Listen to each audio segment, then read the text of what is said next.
Proclamation of Republic বা ঘোষণাপত্রের কিছু বৈশিষ্ট্য রয়েছে। সেটা হচ্ছে প্রোক্লেমেশন বা ঘোষণাপত্রের মাধ্যমে বিপ্লব পরবর্তী যে সরকার সেই সরকারের বৈধতা পেয়ে থাকে। সুতরাং আমরা মনে করি এই ঘোষণাপত্রের মাধ্যমেই এই যে ইন্টারিম সরকার বা বিপ্লবী সরকার গঠিত হয়েছে সে তার বৈধতা লাভ করতে পারবে যদি ঘোষণাপত্র যথাযথভাবে এবং তারাই হচ্ছে একমাত্র এই ঘোষণাপত্র দেওয়ার জন্য অফিসিয়াল অথরিটি। দ্বিতীয়ত আমি বলতে চাই শুধু ঘোষণা দিলেই হবে না, এর একটি আইনি বৈধতা থাকতে হবে এবং সেটা খুবই জরুরি।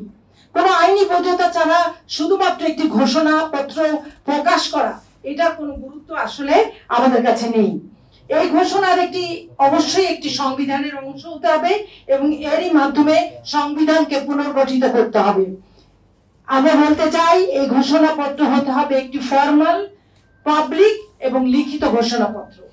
এই ঘোষণাপত্রের মাধ্যমে একটি নতুন রাজনৈতিক বন্দোবস্তের সূচনা ঘটবে এবং এই ঘোষণাপত্রের মাধ্যমে পূর্ববর্তী ফ্যাসিবাদের যে স্বৈরতান্ত্রিক শাসন ব্যবস্থা তার সাথে নতুন শাসন ব্যবস্থা বা নতুন বন্দোবস্তের একটি ছেদ ঘটবে, যা দিয়ে নতুন একটি শাসন ব্যবস্থা তৈরি হবে।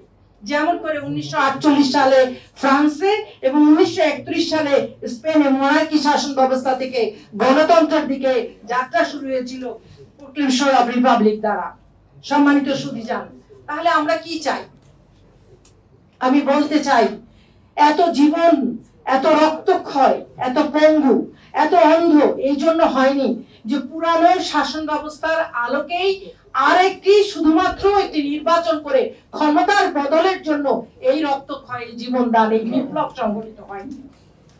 সুতরাং আমরা বলতে চাই আমরা চাই পুরানো স্বৈর শাসনের প্রতিষ্ঠিত ব্যবস্থার পরিবর্তন করে সংস্কার করে একটি জনমানুষের রাষ্ট্র ব্যবস্থা প্রতিষ্ঠা করতে চাই। সেটি আমাদের প্রথম দাবি। সেটি কিভাবে সম্ভব? শেখ হাসিনা সহ তার সকল সহযোগীদের, তার সকল রাজনৈতিক নেতাদের, প্রশাসনিক ক্যাডার, পুলিশ, র্যাব সহ আইন বিচার বিভাগের সকল কর্মকর্তাদের যথোপযুক্ত বিচার করতে হবে। কারণ আমরা জানি যে এই জেনোসাইড ও ফ্যাসিজমের অভিযোগে অভিযুক্ত যারা, তাদেরকে আইনের আওতায় আনা ছাড়া এই ঘোষণাপত্র বাস্তবায়ন করা কোনোদিনই সম্ভব নয়। সুতরাং এইটা বাস্তবায়নের জন্য আমাদের সামনে চ্যালেঞ্জ রয়েছে ভিতরে এবং বাহিরে, যা আপনারা এতক্ষণ পর্যন্ত শুনেছেন। সুতরাং সেই চ্যালেঞ্জ মোকাবেলার জন্যই অবশ্যই আমাদেরকে এই ফ্যাসিজমের সাথে যারা সম্পৃক্ত ছিল সেই সমস্ত শক্তিকে অবশ্যই আইনের আওতায় আনতে হবে, বিচারের মুখোমুখি করতে হবে।